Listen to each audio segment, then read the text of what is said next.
"Get out now," the officer's voice echoed. Through the dimly lit bar cutting. Through the low hum of conversations and clinking. Glasses heads turned and silence fell. Like a heavy curtain, a man sharply dressed in a tailored suit froze mids. Sip of his drink, he blinked his eyes, darting to the uniformed officers. Pushing through the crowd toward him. "Sir, we're asking you to leave the premises." Immediately the officer barked, his hand resting on the holster of his gun. "Excuse me." The man's voice was calm, steady, but there was a flicker of disbelief in his eyes. "Don't play dumb," I said out now. The second officer stepped closer, towering over him. "We don't want any trouble here. You don't belong in a place like this." The man placed his glass down slowly, his jaw tightening. "I don't belong in what exactly do you mean by that?" The first officer smirked. "Let me spell it out for you. We've had complaints about a suspicious looking man hanging around here. Fancy suit, expensive watch, doesn't fit the crowd, and now that I'm looking at you, yeah, you definitely don't fit." The words hit like a slap, sharp and intentional. The man's shoulders squared.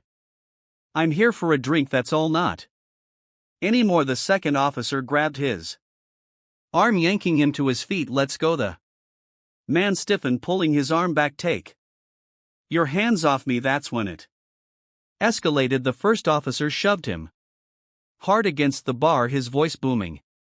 "Who the hell do you think you're talking to? Do you know how fast we can make you disappear? You think that suit means something out here? You're just another punk who's asking for trouble." The crowd began to murmur, but no one stepped in. Faces turned away, some pulled out phones, recording from a distance but unwilling to speak up. "I haven't done anything wrong," the man said through clenched teeth, his voice shaking not with fear but with restraint. "And I don't care.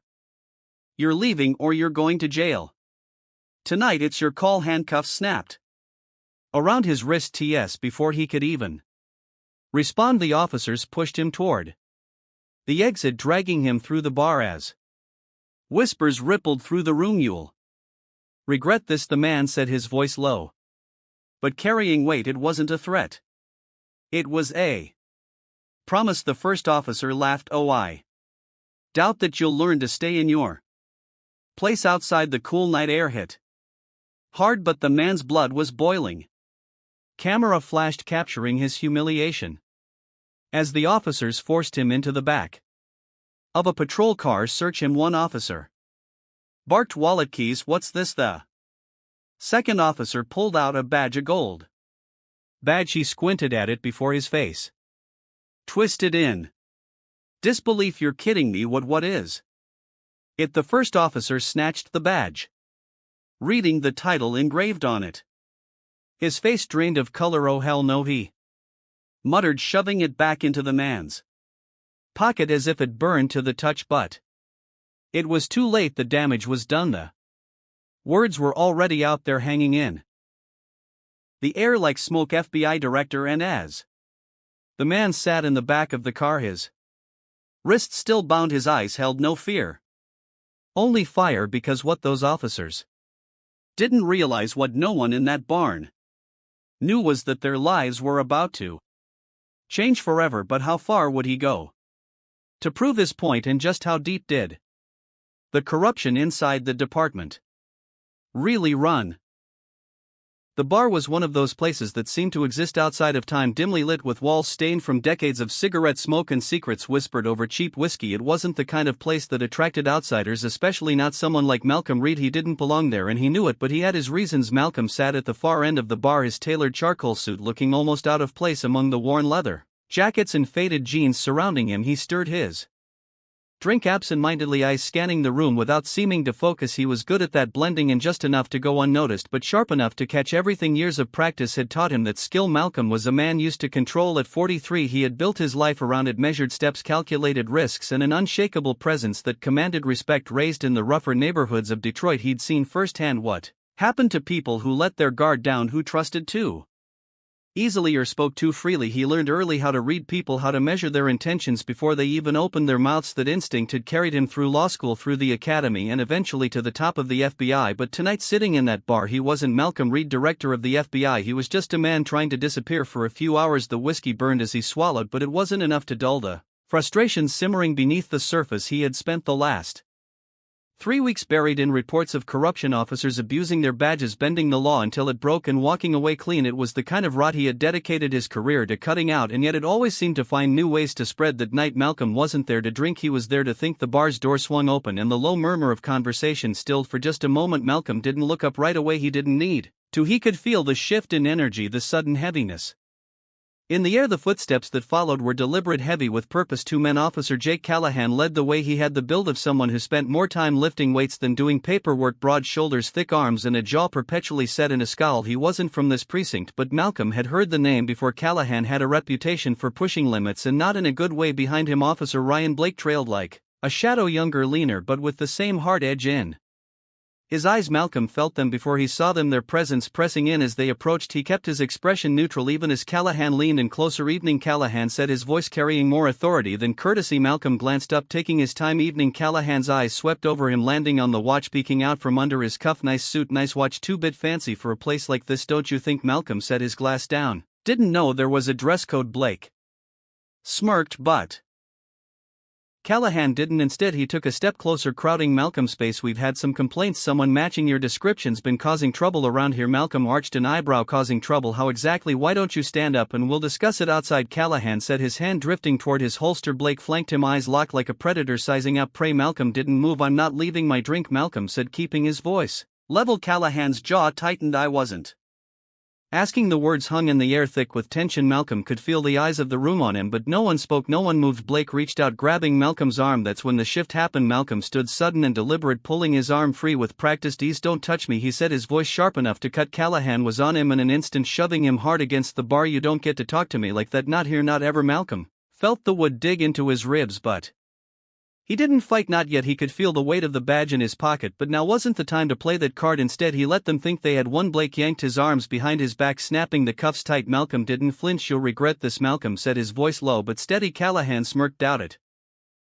Outside, the night air hit like a slap, cold and sharp. Malcolm's pulse was steady, his mind already running through scenarios. Cameras were rolling, he could see the flashes and hear the murmur, but the officers didn't care. They pushed him into the back of the squad car without hesitation. Malcolm didn't speak as they drove the streets blurring past. He let them feel in control, let them believe they had the upper hand, but inside the fire was already burning. He knew their names now, he knew their faces.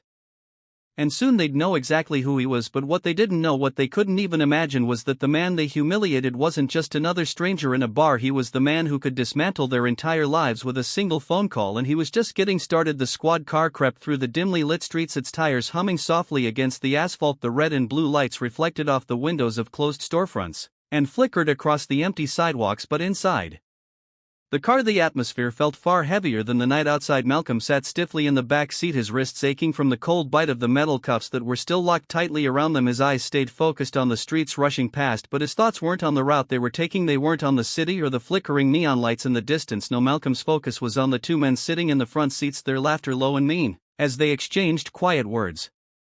Between themselves they thought this was funny, they thought they had won. Jake Callahan glanced up at the rearview mirror, catching Malcolm's reflection, and his lips curled into a smirk, the kind of smirk that came from someone who believed they had all the power in the room, someone who thought control was a birthright rather than something that had to be earned. You're awful quiet back there, Callahan said, his voice cutting through the silence like a blade. What's the matter, Cat? Got your tongue, or maybe you're just starting to realize you should have kept your mouth shut when you had the chance? Malcolm didn't flinch, he didn't react at all. Years of training and discipline had taught him how to keep his emotions locked away when it mattered most. Instead, he kept his gaze on the darkened streets outside, letting the officers' words roll past him like distant noise. He could feel the weight of the badge in his pocket, the one they hadn't bothered to check. He wanted to pull it out right then and there, to drop it in their laps like a grenade and watch them scramble to recover, but not yet, not here. Timing was everything, and Malcolm knew how to wait. Ryan Blake, the younger of the 2 officers, turned in his seat, the glow from the dashboard casting sharp shadows across his face. His grin was sharp and mean, the kind of smile that said he was enjoying every second of this. You know, it's funny, Blake said, his voice practically dripping with condescension. Guys like you always think you're untouchable. Walking around like you own the damn world, but not tonight. Tonight you're just another nobody who pushed his luck. Malcolm's eyes locked onto Blake, steady and unflinching. He let the silence stretch for a moment, letting the tension build before speaking. Enjoy this moment, he said finally, his voice low but heavy, each word cutting through the air like a knife. Because it won't last. Blake let out a sharp laugh, glancing at Callahan. You hear that he still thinks he's somebody? Callahan chuckled, his smirk widening as he slapped the steering wheel for emphasis. Let him think whatever he wants, doesn't matter. By the time we're done with him, he'll be begging for someone to bail him out. The car slowed as they turned down a narrow street, pulling into a small parking lot beside an aging precinct building. The station looked worn and tired, its walls stained with years of grime and neglect. It wasn't a place designed for justice, it was a place where things got swept under the rug. Malcolm stepped out. When the door opened, his back straight despite the tight cuffs and the rough hands guiding him forward. The station was quiet, only a few officers lingering near their desks. They barely glanced up as Callahan and Blake marched Malcolm through the hallways and into a small windowless holding room. The walls were gray and featureless, and the only furniture was a metal table and two chairs. Blake shoved Malcolm into the chair, the metal legs screeching against the floor. Blake leaned against the wall, arms crossed, while Callahan began to pace slowly around the room like a predator circling its prey. So Callahan began, his voice low and deliberate, why don't you go ahead and tell us who you really are? You've been awfully quiet about that so far. Malcolm met his gaze without flinching. You didn't ask. Callahan's eyes narrowed and then he slammed his palms down on the table, making it rattle. Don't play games with me, he snapped, leaning closer. We can do this the easy way, or we can make this a whole lot harder for you. Malcolm leaned back slightly, his face still calm despite the tension in the room. You don't want to do this, he said evenly, his voice steady and controlled. Blake smirked from the corner. Oh, I think we do. Callahan stepped even closer, his voice dropping to a growl. Here's the thing, nobody cares what happens to you, nobody's coming to help you, so whatever fantasy you've got playing in your head about how this ends, let it go. It's just you and us now. Malcolm's jaw tightened, but he didn't break eye contact. Instead, he leaned forward just enough to make Callahan pause. You're right about one thing, he said quietly, no one's coming to help me. He let the words hang in the air for a moment before adding, but someone's coming for you. The room fell silent, the weight of his words settling heavily between them. For the first time Callahan hesitated. It was brief, just a flicker of doubt, but Malcolm saw it. He saw the cracks beginning to form. Blake shifted slightly, his confidence faltering, but Callahan straightened his shoulders. Big words for someone in cuffs. Malcolm smiled faintly, and for the first time that night it wasn't forced. It was the smile of a man who knew something they didn't. Enjoy your shift, he said, sitting back in the chair. It's going to be a long night. Callahan's face hardened, but he didn't respond. Instead, he grabbed Blake's arm and pulled him out of the room, slamming the door behind them. Outside the precinct, the city was quiet, but Malcolm's phone, still hidden in his pocket, was already sending out signals somewhere across town. Systems were lighting up with alerts drawing attention to a man who had suddenly gone dark. Screens were flashing, protocols were activating, the pieces were already moving. Back in the holding room, Malcolm sat in silence, his pulse steady. His footsteps echoed down the hall. He didn't flinch as the door opened and another officer stepped in, a clipboard in hand. The man glanced at Malcolm, hesitated, and then stepped back out in the hallway. Malcolm could hear hushed voices, the tension rising. He could see it in their faces when Callahan and Blake came back into the room, the cracks widening, the panic starting to creep in, and Malcolm knew the tables were already starting to turn. The question wasn't if they would break it, was when the sharp knock on the metal door broke the uneasy silence that had settled in the room. Malcolm didn't move. He sat perfectly still in the hard, uncomfortable chair, his eyes fixed on the scuffed tabletop. The air felt heavy, thick with tension that was almost suffocating. The door creaked open and Malcolm finally looked up, his expression unreadable as Jake Callahan stepped inside, his face tight and drawn in a way that hadn't been there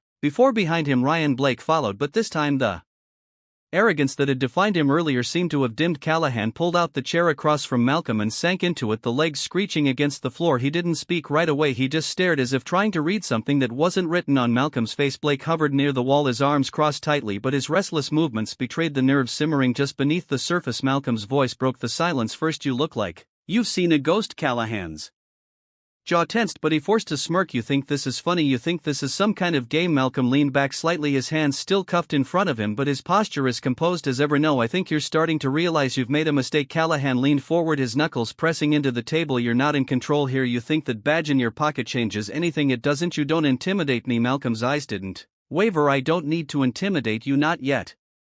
Blake stepped forward, then his voice sharper than before. Enough with the cryptic crap, we already know who you are, so what you think that gets you a free pass? Malcolm turned his head slowly, locking eyes with Blake. Who I am doesn't get me a free pass, it gets me something much worse for you. Blake flinched just barely, but Callahan jumped back in before the moment could settle. You're bluffing. You think flashing that title around is going to scare us? Nobody's going to believe you, not after tonight.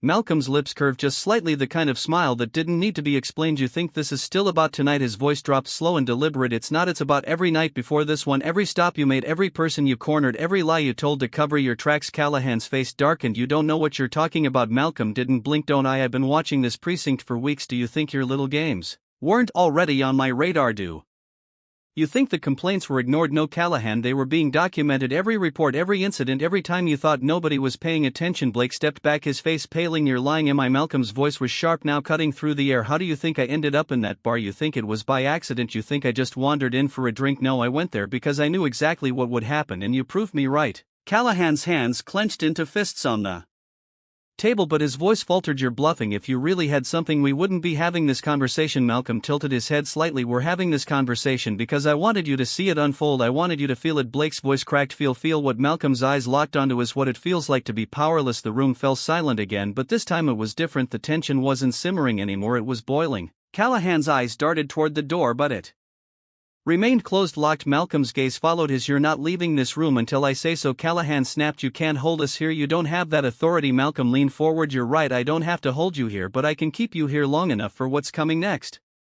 As if on cue, the sound of footsteps echoed from the hallway. Callahan's head whipped toward the door. Just as it opened, two men in suits stepped inside. No uniforms, no badges visible, but their presence alone sent a ripple through the air. One of them nodded toward Malcolm without saying a word, and Malcolm finally stood, his movements calm but deliberate. Blake's voice cracked. What the hell is this? Malcolm didn't even look at him. He turned to Callahan. Instead, this is where the story changes. This is where you learn what consequences feel like. Callahan pushed back from the table, but one of the men in suits stepped forward, blocking his path. You don't get to walk out of here, Malcolm said, his voice steady but sharp. Not after what you did, not after what you've been doing. Blake's voice rose in desperation. You can't do this. You're setting us up. This isn't legal. Malcolm's eyes locked onto him. Illegal? You think I don't know what illegal looks like? I've seen the files, the videos, the reports you tried to bury, but you didn't bury them deep enough. Callahan's voice was hoarse now. We didn't stop. Malcolm cut him off, his voice slicing through the chaos. You don't get to talk your way out of this. Not this time. Blake backed against the wall, but Malcolm wasn't looking at him anymore. He turned back to Callahan, stepping closer until their eyes were level. Remember what you said to me earlier, that nobody was coming to help me, that nobody cared. What happened? Malcolm's voice dropped to barely more than a whisper. You were wrong. The sound of more footsteps filled the hallway outside, louder this time, heavier. Callahan's face drained of color as the door opened again and more agents stepped inside. Malcolm stepped back, his voice calm but final. You asked me who I am, he said, his gaze steady now. You're about to find out. The pounding of footsteps outside the door sent a tremor through the small windowless room, but Malcolm didn't move. He remained seated, his back straight, his eyes fixed on the dull surface of the metal table. The air in the room felt heavier now, thick with the weight of everything unsaid, of everything that had already happened and everything that was about to unfold. The tension seemed to stretch and twist around the walls, pressing in closer with every second that passed. The door finally creaked open and Malcolm looked up slowly, his expression controlled, unreadable. Jake Callahan stepped inside first, his movement slower, this time more deliberate, but there was something in his eyes that hadn't been there before. Uncertainty. It was faint, buried beneath the surface, but it was there. Ryan Blake followed closely behind, but the cocky energy that had surrounded him earlier was gone now. His shoulders were tighter, his steps less confident. He stood near the door, his arms crossed, but Malcolm could see the nervous way his fingers twitched against his sleeves. Callahan dropped into the chair across from Malcolm, letting the legs scrape harshly against the floor as he leaned forward, trying to reclaim control. Blake stayed near the wall, close enough to observe but far enough to keep some distance, as though Malcolm's presence might burn if he got too close. Malcolm waited, letting the silence stretch. He could see the frustration building behind Callahan's eyes, the way his jaw tightened and his fists curled on the table, but Malcolm didn't speak, not yet. He wanted them to sit in it, to feel it. It was Callahan who finally broke the silence. You think this is over? His voice was sharp, but Malcolm caught the faint tremor buried in it. You think you're walking out of here with your head held high? You think any of this ends the way you're imagining? Malcolm leaned back slightly, the metal of the handcuffs glinting under the dim light as he adjusted his wrists. I don't think anything, he said, his voice steady and deliberate. I know. Callahan's smirk faltered just for a moment, but it was enough. Malcolm saw it. He saw the crack spreading, the first hints of panic starting to show. You don't know a damn thing, Callahan snapped, his voice louder, now more desperate. You sit in your office behind your desk and you think you understand what it's like out there. You think you know what it takes to keep people in line. You don't know anything about the real world. Malcolm's eyes didn't leave his. You're right, I don't know what it's like to hide behind a badge. I don't know what it's like to abuse the authority that comes with it, but I do know what it's like to answer for your choices, and now so will you. Blake stepped forward, suddenly his voice cracking as the words spilled out. It wasn't supposed to be like this. We didn't mean for it to get this far. We were just. He stopped himself, his eyes darting to Callahan like he was searching for permission to keep going. Callahan shot him a look sharp enough to cut. Don't. But Blake's voice Wavered again. We weren't trying to hurt anyone, we were just keeping things under control. Malcolm's gaze shifted to him and his voice came out low but razor sharp. Control, is that what you call it? Dragging people out of their cars, pinning them against walls, humiliating them just because you could? You don't get to call that control, you don't get to dress it up with excuses. It was abuse, plain and simple, and now you're scared because you finally have to answer for it. Blake's hands were trembling now and he took a step back, but Malcolm wasn't done. He turned to Callahan, his eyes burning with a quiet fire. You think this is about one night? You think this is about what happened in that bar? It's not. It's about everything that led up to it. Every stop, every arrest, every time you pushed someone down because you thought nobody was watching, but I was watching, and so was everyone else. Callahan's fist slammed down on the table so hard it made Malcolm's cuffs rattle. You're not better than us. Don't stand there acting like you haven't crossed lines. You're just like the rest of us, playing the game to win. The only difference is you get to hide behind your title. Malcolm leaned forward now, his voice sharp and cutting. I don't need to hide, not from you, and this wasn't a game. It never was, but you played it like it was, and now you're losing, so don't sit there and act like this is something being done to you. You did this to yourself. Blake's voice cracked again, this time higher, more desperate. What happens to us now? Malcolm didn't answer. He let the question hang in the air just long enough for the silence to make it worse. The door opened again, and this time the men who entered didn't wear uniforms. They didn't speak. They didn't need to. Callahan's head snapped up and his eyes darted to Malcolm like he was waiting for an explanation, but Malcolm just stood calm and deliberate. One of the men in suits stepped forward. Stand up. Callahan didn't move at first. You can't do this, he hissed through gritted teeth. You don't get to just destroy our lives because of one mistake. Malcolm's voice was quiet, but it cut through the room like a blade. One mistake. This isn't about one mistake, it's about all of them. Everyone you thought you'd never have to answer for. Blake stumbled forward, holding out his hands. Please just listen, but Malcolm cut him off, his voice firm. No, I've listened enough. The agent stepped closer, their hands moving to the cuffs on their belt, and Callahan finally stood, his movement stiff and reluctant. You wanted this, he said, his voice barely more than a whisper. Now you wanted to see us fall. Malcolm's gaze stayed steady. No, I wanted you to see it. And as Callahan and Blake were led out of the room, their footsteps echoing down the hall, Malcolm remained where he was, his shoulders squared, his breathing steady. The weight of everything lingered in the air, but Malcolm didn't flinch. He had waited for this moment, he had planned for it, and as the door closed behind them, he knew the story wasn't over yet. It was only just beginning. The door slammed shut behind Callahan and Blake, and the echo lingered in the room longer than it should have. Malcolm stood still, his hands resting on the edge of the metal table, his fingers pressing lightly against the surface as if grounding himself after everything that had just unfolded. The room felt heavier now, but not because of fear or tension. It was the weight of certainty, the weight of finality. The men who had walked out of that door moments ago were not the same men who had walked in. They weren't officers anymore. They weren't in control anymore, and Malcolm knew that realization was beginning to sink in with every step they took down that hallway.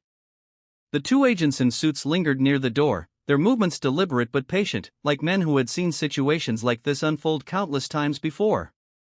One of them finally spoke, his voice low and steady, cutting through the silence without shattering it.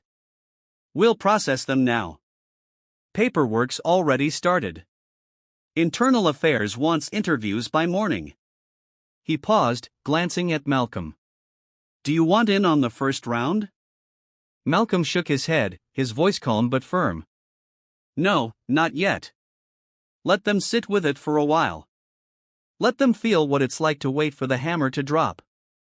He stepped back from the table, his shoulders straight, but the tension in his jaw gave away what was still simmering beneath the surface. I'll see them when they're ready to talk and when I'm ready to listen. The agent nodded, then stepped out, leaving Malcolm alone again. The hum of the fluorescent lights overhead seemed louder now, almost invasive, but Malcolm didn't move. His mind was still processing the events of the last few hours, replaying every word, every glance, every flicker of fear he'd seen in their eyes. He knew what came next: investigations, hearings, statements, reports. It wouldn't end tonight. It wouldn't end tomorrow. But the first domino had fallen, and there was no stopping the chain reaction now. He reached into his pocket, pulling out the badge they had ignored earlier. The metal felt cool and solid against his fingers as he turned it over, the engraving catching the light. Director of the FBI ***. The title carried weight, but tonight it felt heavier than ever. He had spent years building a reputation that couldn't be questioned, creating an image that demanded respect. But tonight had reminded him of something he hadn't felt in a long time: what it was like to be powerless, even if only for a moment. It wasn't the handcuffs or the rough hands pushing him against a wall that lingered in his memory. It was the feeling of being seen as less, as other, as undeserving. And for all his power, all his influence, that feeling still cut deep. The door opened again, this time without the sharp knock that had announced the others. It was Agent Ramirez, one of the people Malcolm trusted most on his team. She stepped inside, her eyes sharp but sympathetic, carrying a folder thick with documents. She set it down on the table without a word, then leaned back against the wall, studying him carefully before speaking. "They're processing the arrests now. Media's already sniffing around, it won't stay quiet for long." Malcolm exhaled slowly, nodding. "Let them talk. It's better that way." Ramirez crossed her arms. "You sure about that? Because once this hits the headlines, there's no putting it back in the box. This isn't just about two bad cops. It's about what they represent and what you represent. People are going to pick sides, and not all of them are going to be in your corner." Malcolm met her eyes, his voice steady. "I didn't do this to make friends. I did it to make a point." She studied him for a moment longer, then nodded. "And you did. Loud and clear." She paused, her voice softening slightly. "But you should know, there's already chatter. People are asking if this was personal, if you went after them because of what happened to you in that bar." Malcolm's jaw tightened, but his voice remained even. "It wasn't personal. It was professional. But if they can't tell the difference, that's their problem, not mine." Ramirez didn't argue, but her silence said enough. Malcolm knew how this worked. The moment people felt threatened, they looked for ways to discredit the threat. They twisted the story, rewrote it to fit their own narrative. He had prepared for that, but now that it was starting, he could feel the weight of it pressing in. He turned to Ramirez. "I need their records, full history. Complaints, disciplinary actions, everything. And I want it ready by morning." She nodded. "Already started." "But, Malcolm," her voice trailed off, hesitation flickering across her face. "What?" She hesitated again before continuing. "One of the officers, Blake. He's already asking for a deal. Says he's willing to talk if we go easy on him." Malcolm's eyes narrowed. "About what?" Ramirez shrugged. "We don't know yet, but he's nervous. Says there's more stuff we haven't found yet." Malcolm's pulse quickened, but he didn't let it show. "Get him talking. Find out what he knows." Ramirez turned to leave but stopped at the door. "And Callahan?" Malcolm's voice hardened. "Let him sweat. He's not ready to break yet. But he will be." When the door closed, Malcolm sat back down at the table, his thoughts racing. Blake's willingness to talk changed things. It meant there was more, something bigger, something darker than what had already come to light. And if Malcolm was right, it wasn't just about two corrupt officers anymore. It was about the system that let them operate unchecked. His phone buzzed, and he pulled it out, scanning the message on the screen. Media requests were already piling up, questions, demands for statements, opinions flooding social media. He could see the storm forming, growing stronger by the minute. But Malcolm wasn't afraid of storms. He had weathered plenty before, and he would weather this one too. Still, as he sat in that cold, windowless room, he couldn't shake the thought that this was far from over. The arrests were just the beginning. The consequences were still unfolding. And the deeper he dug, the more he wondered what else might be buried beneath the surface. Malcolm stood in the dimly lit hallway outside the interrogation room, his back against the cold wall as he stared at the small window set into the door. Through the glass, he could see Ryan Blake sitting alone, his hands fidgeting on the table, his shoulders hunched forward as though the weight of the cuffs around his wrists was finally starting to sink in. Blake's eyes kept darting toward the door, and every few seconds, he glanced at the mirror on the opposite wall, probably wondering whether someone was watching him. He was unraveling, and Malcolm could see it happening in real time. Agent Ramirez stepped up beside him, her voice low but steady. "He's ready to talk.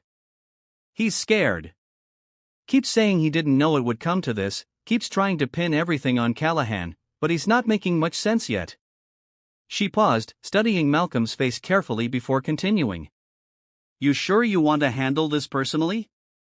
I can take the lead if you need time to step back. Malcolm shook his head, his eyes never leaving Blake. No. I need to hear it from him. I need to see his face when he says it. Ramirez nodded, but there was hesitation in her voice. Just be careful. He's panicking, but that doesn't mean he's clean.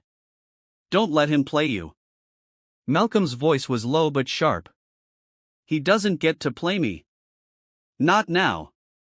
She didn't argue. Instead, she stepped aside as Malcolm pushed the door open, letting it close behind him with a sharp click that made Blake flinch. The younger man looked up quickly, his eyes wide and red-rimmed, the panic almost visible in the tightness of his movements. Malcolm didn't say anything at first. He let the silence settle, let Blake feel the pressure of his presence before he slowly pulled out the chair across from him and sat down. Blake spoke first, his voice shaky and too fast. I'll talk. I already told them I'll talk. I didn't know what was happening. I didn't think it was going to go this far. I didn't mean. Malcolm cut him off, his voice calm but heavy. Stop. Take a breath and start from the beginning. No excuses, just the truth. Blake swallowed hard, nodding as he wiped the sweat from his palms against his pants. It was Callahan, he said. He said we needed to send a message. That if we let people start pushing back, we'd lose control. He said we had to keep things tight, keep people in line, or the whole precinct would fall apart. He made it sound like we were protecting the neighborhood, like we were the last line holding everything together. Malcolm's eyes stayed locked on Blake's, but his voice remained steady. And you believed him? Blake nodded quickly. Yeah, I did. I mean, it made sense at first. People didn't listen unless we showed them who was in charge. And Callahan, he knew how to get respect. People were scared of him, but they listened. And when it started working, it felt like we were doing the right thing, like we were keeping people safe. Malcolm leaned forward slightly, his voice sharpening. And when did it stop being about safety? When did it start being about power? Blake froze, his mouth opening but no words coming out. Finally, he looked down at his hands, his voice barely above a whisper. I don't know. It just happened. It was little things at first, pulling people over for no reason, making them sit in their cars while we searched them. Then it turned into planting things, messing with evidence, roughing people up just enough to scare them but not enough to leave marks. And by the time I realized it had gone too far, it was already too late. I couldn't stop it. I couldn't stop him. Malcolm's voice dropped, sharp and deliberate. You didn't even try. Blake's head snapped up, his eyes desperate. I couldn't. You don't get it. He had everyone in his pocket, other officers, supervisors, people higher up. If I'd said anything, he would have buried me.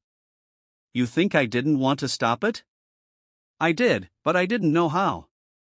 Malcolm's stare hardened. So instead, you kept following orders. You let him set the rules, and you followed them because it was easier than standing up and risking your career. Blake's voice cracked. It wasn't just my career, it was my life.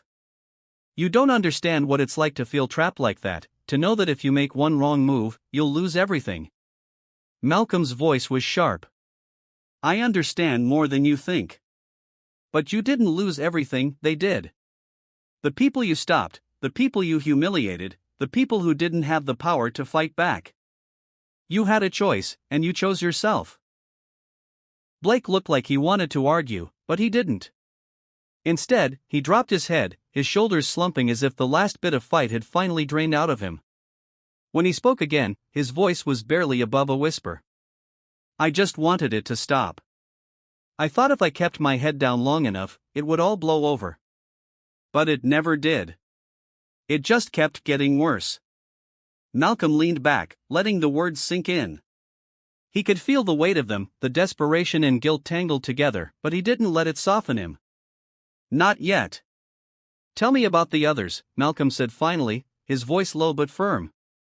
Blake hesitated, but then the words started pouring out: names, dates, incidents that hadn't been in the files yet. Each one hit like a blow, but Malcolm didn't flinch. He took it all in, memorizing every detail, every loose thread he would need to pull later. When Blake finally stopped talking, he looked up at Malcolm with eyes that were raw and pleading. "I'll testify. I'll tell them everything. But I need protection. Callahan, he's not going to go down quietly. He'll come after me, and you know it." Malcolm's expression didn't change. "You'll get protection. But don't mistake that for forgiveness. You're not a victim, Blake, you're a coward. And no matter how much you talk, that doesn't change." Blake's shoulders sagged, and for the first time, Malcolm saw the full weight of the consequences settling over him: the fear, the regret, the realization that there was no undoing what had already been done. Malcolm stood, pushing his chair back as he turned toward the door. "We're done here," he said, his voice cold and final. Blake's voice broke as Malcolm stepped into the hallway. "What happens now?" Malcolm didn't look back. "Now you deal with the..." Malcolm stood in the hallway, his back against the wall, his breath steady despite the storm still raging inside him. The hum of fluorescent lights buzzed faintly above, but his focus remained on the voices filtering through the door of the interrogation room. Blake was still inside, his muffled words spilling out to Ramirez and the agents as he unraveled, piece by piece. Malcolm didn't need to hear the specifics, he already knew the framework of what was being said. The panic in Blake's voice had already given away the most important truth: he was willing to trade everything to save himself.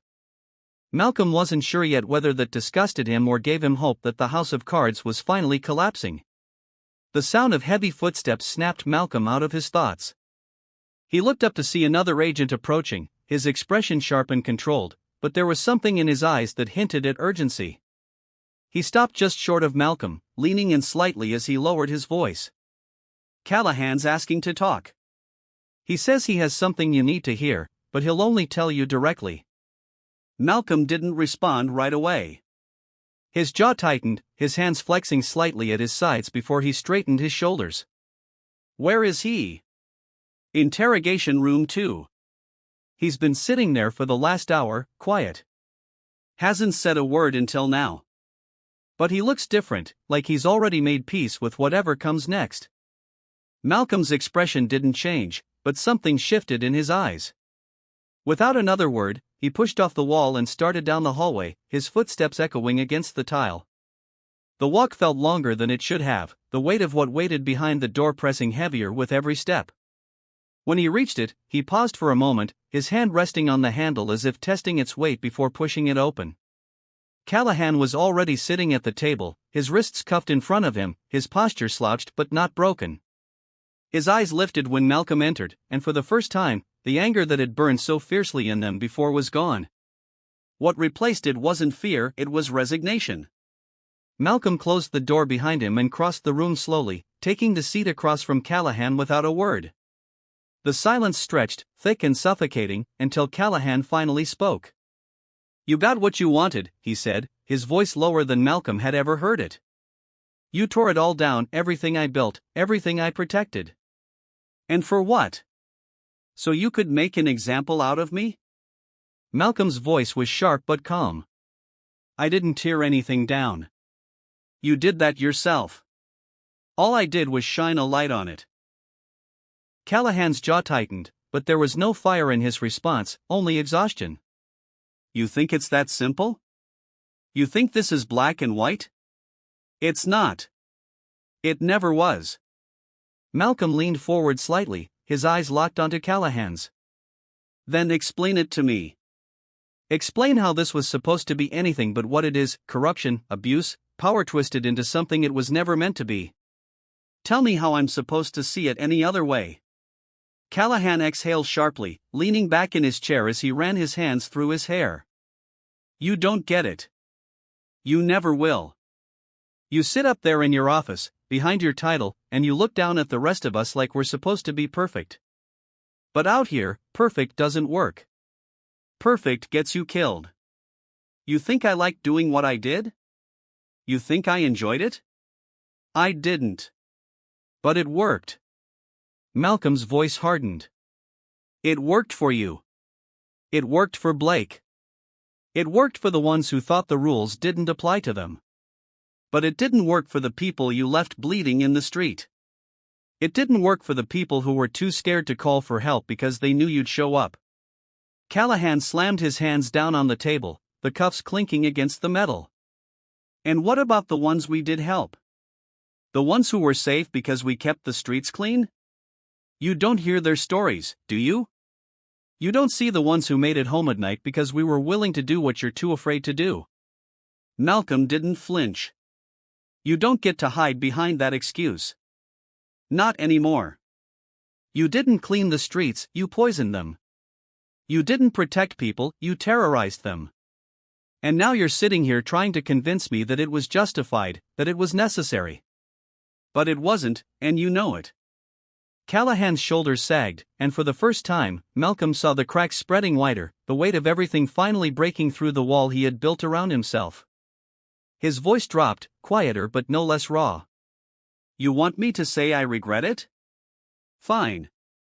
I regret it. I regret all of it. But regret doesn't fix anything. It doesn't erase what's been done. Malcolm leaned back slightly, his voice steady. No, it doesn't. But it's a start. Callahan's eyes lifted, something flickering behind them, hope, maybe, or desperation. What happens now? Malcolm didn't look away. That's up to you. You can keep pretending this was all about survival, or you can own it. You can tell the truth about what happened here, about what you did. And maybe, just maybe, you'll find a way to make something right. Callahan swallowed hard, his voice quieter now. And if I don't?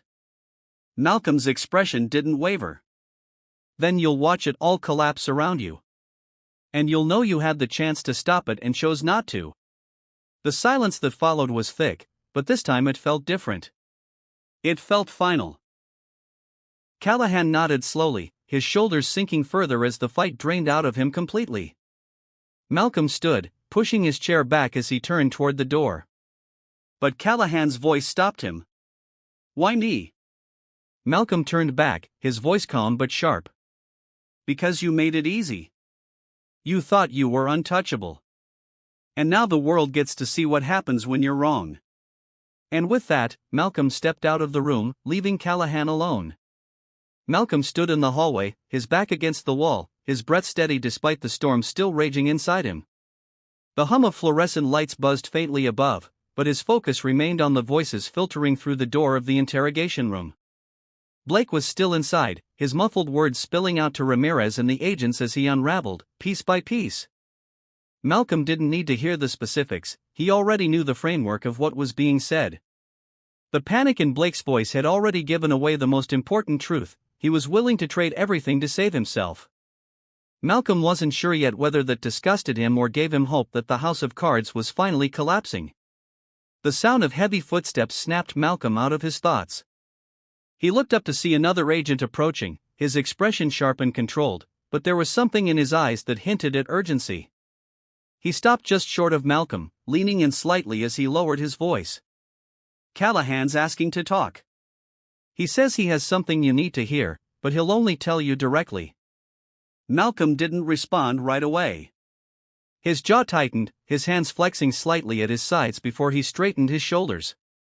Where is he? Interrogation room 2. He's been sitting there for the last hour, quiet. Hasn't said a word until now. But he looks different, like he's already made peace with whatever comes next.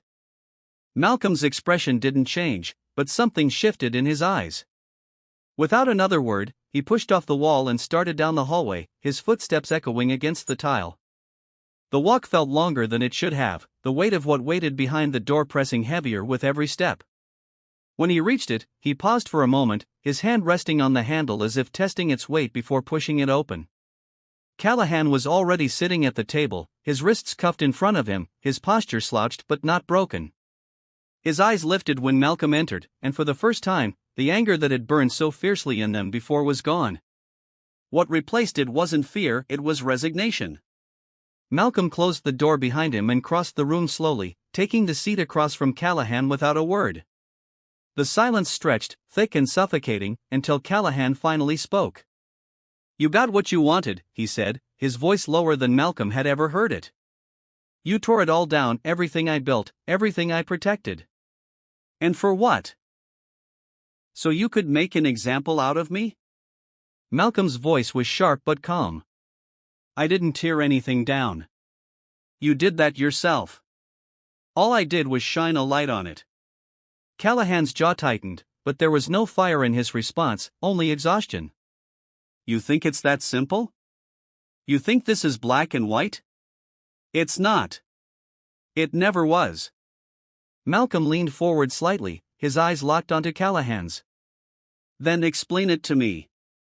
Explain how this was supposed to be anything but what it is: corruption, abuse, power twisted into something it was never meant to be. Tell me how I'm supposed to see it any other way." Callahan exhaled sharply, leaning back in his chair as he ran his hands through his hair. "You don't get it. You never will. You sit up there in your office, behind your title, and you look down at the rest of us like we're supposed to be perfect. But out here, perfect doesn't work. Perfect gets you killed. You think I liked doing what I did? You think I enjoyed it? I didn't. But it worked." Malcolm's voice hardened. "It worked for you. It worked for Blake. It worked for the ones who thought the rules didn't apply to them. But it didn't work for the people you left bleeding in the street. It didn't work for the people who were too scared to call for help because they knew you'd show up." Callahan slammed his hands down on the table, the cuffs clinking against the metal. "And what about the ones we did help? The ones who were safe because we kept the streets clean? You don't hear their stories, do you? You don't see the ones who made it home at night because we were willing to do what you're too afraid to do." Malcolm didn't flinch. "You don't get to hide behind that excuse. Not anymore. You didn't clean the streets, you poisoned them. You didn't protect people, you terrorized them. And now you're sitting here trying to convince me that it was justified, that it was necessary. But it wasn't, and you know it." Callahan's shoulders sagged, and for the first time, Malcolm saw the cracks spreading wider, the weight of everything finally breaking through the wall he had built around himself. His voice dropped, quieter but no less raw. "You want me to say I regret it? Fine. I regret it. I regret all of it. But regret doesn't fix anything. It doesn't erase what's been done." Malcolm leaned back slightly, his voice steady. "No, it doesn't. But it's a start." Callahan's eyes lifted, something flickering behind them, hope, maybe, or desperation. "What happens now?" Malcolm didn't look away. "That's up to you. You can keep pretending this was all about survival, or you can own it. You can tell the truth about what happened here, about what you did. And maybe, just maybe, you'll find a way to make something right." Callahan swallowed hard, his voice quieter now. "And if I don't?" Malcolm's expression didn't waver. "Then you'll watch it all collapse around you. And you'll know you had the chance to stop it and chose not to." The silence that followed was thick, but this time it felt different. It felt final. Callahan nodded slowly, his shoulders sinking further as the fight drained out of him completely. Malcolm stood, pushing his chair back as he turned toward the door. But Callahan's voice stopped him. "Why me?" Malcolm turned back, his voice calm but sharp. "Because you made it easy. You thought you were untouchable. And now the world gets to see what happens when you're wrong." And with that, Malcolm stepped out of the room, leaving Callahan alone with the weight of his choices. Malcolm walked down the dimly lit corridor, his footsteps echoing against the cold tile floors. The air felt heavy, carrying the tension of the conversation he had just left behind. The fluorescent lights overhead flickered faintly, casting long shadows that seemed to stretch endlessly along the walls. Malcolm's shoulders were square, his posture steady, but the weight of the day lingered heavily on him. As he turned the corner, Ramirez was waiting at the end of the hallway, leaning against the wall with a folder clutched in her hands. Her eyes met his as he approached, and Malcolm could see the tension in her frame, the way her fingers tapped lightly against the edge of the folder. She straightened as he stopped in front of her, her voice low but sharp. "We've got more problems." Malcolm's voice remained calm, though his jaw tightened. "What is it?" Ramirez flipped the folder open, holding it out to him. "It's Blake. He's talking too much. He's naming names, giving up details we didn't even know to look for. Internal Affairs is already on it, but the scope of this," she shook her head. "It's bigger than we thought. He's implicating supervisors, other officers, people who've been here for years. And if what he's saying is true, this precinct isn't just compromised, it's rotten to the core." Malcolm scanned the pages, his eyes narrowing as he took in the names and accusations spilling across the documents. The weight in his chest tightened, but he didn't let it show. Instead, he closed the folder and handed it back to Ramirez, his voice steady. "Follow the leads. Cross-check everything. I want confirmations before this goes any further." Ramirez nodded, but her gaze didn't waver from his. "You know what this means, don't you? It doesn't stop with Callahan and Blake. This is going to ripple through the entire department, maybe even further. Once this gets out, it's not just their reputations on the line. It's ours, too." Malcolm's voice was firm, unyielding. "Good.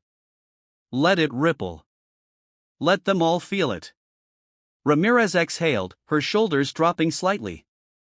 "And what about Blake?" "He's pushing for immunity, says he won't testify without it." Malcolm's eyes darkened. "He doesn't get immunity. Not after what he's done. He can talk all he wants, but he's going to face consequences, just like the rest of them." Ramirez studied him for a moment, then nodded. She hesitated before speaking again, her voice soft. "And Callahan?" Malcolm's gaze shifted, his expression unreadable. "He'll talk. One way or another." The words hung in the air, heavy and deliberate. But Malcolm didn't wait for a response. He turned and started down the hall again, his footsteps steady as he pushed through the weight pressing down on him. The doors at the end of the corridor opened into a larger room, filled with desks, ringing phones, and the low hum of conversations. Heads turned when Malcolm walked in, but he ignored the stares and murmurs that followed him as he crossed the room. The tension in the precinct was palpable, hanging over the space like a storm cloud waiting to burst. At his desk, his phone buzzed, and he picked it up without hesitation. The voice on the other end was sharp and direct. "We need to talk. Now." Malcolm's grip on the phone tightened. "I'm listening. It's worse than we thought. We're pulling more files, but the patterns match what Blake's been saying. This wasn't just Callahan, it's systemic. Promotions, transfers, it's all connected. And if we don't act fast, we're going to lose control of this before we even get it out the door." Malcolm's tone sharpened. "Don't let it get out the door. Lock it down. No leaks. No statements. Not until we have everything in place." The voice hesitated. "And what about the media? They're already circling." Malcolm's voice hardened. "Let them circle. When we're ready, we'll give them something they can't ignore." He hung up, his mind racing as he leaned back in his chair. The walls seemed to close in, the hum of conversation sharper, louder. But Malcolm didn't move. His eyes drifted to the files spread across his desk, the names and faces staring back at him, and he felt the weight of it pressing heavier against his chest. He had spent years building this, building trust, building order. And now it felt like it was crumbling beneath him. Ramirez approached again, her voice softer this time. "You okay?" Malcolm didn't look up. "I don't know. Ask me when this is over." She didn't push. Instead, she set another folder down in front of him. "They're ready for you in the conference room. Press wants a statement." Malcolm stood, his movements slower now, more deliberate as he straightened his tie and grabbed the folder. Ramirez followed him down the hall, her footsteps lighter but no less steady. When they reached the double doors of the conference room, Malcolm paused, his hand on the handle as he exhaled slowly. Ramirez's voice was soft. "You don't have to carry this alone, you know." Malcolm looked at her, his voice steady but quiet. "Yes, I do." And with that, he pushed the doors open, stepping into the room filled with reporters, cameras flashing, and voices rising. He didn't flinch, didn't hesitate, as he moved to the podium. The weight of the moment settled over him like a second skin. He cleared his throat, and the room fell silent. "Thank you all for being here," he began, his voice carrying through the room. "What I'm about to say will not be easy to hear, but it needs to be said. The events of the past several days have revealed systemic failures within this department, failures that cannot and will not be ignored. This is not just about the actions of a few individuals. This is about a culture that allowed those actions to thrive. And that culture ends now." The cameras clicked, the reporters scribbled, but Malcolm didn't stop. He kept speaking, his voice steady, his words deliberate, as he laid out the steps that would follow: the investigations, the terminations, the prosecutions. He didn't flinch, didn't soften the truth, because the weight of it demanded to be felt. Malcolm sat alone in his office, the faint hum of the city filtering through the window behind him. The lights were dim, casting long shadows across the walls, but he didn't mind the darkness. It felt fitting, like the remnants of the storm he had been navigating for weeks were still lingering. And as he stepped back from the podium, the room erupted with questions, voices calling out his name. But Malcolm didn't stop to answer. He turned and walked out, his shoulders straight, his eyes sharp, knowing that the hardest part was still to come. His desk was covered in papers, files, transcripts, signed orders, but his eyes weren't focused on any of them. Instead, they rested on a small framed photograph tucked into the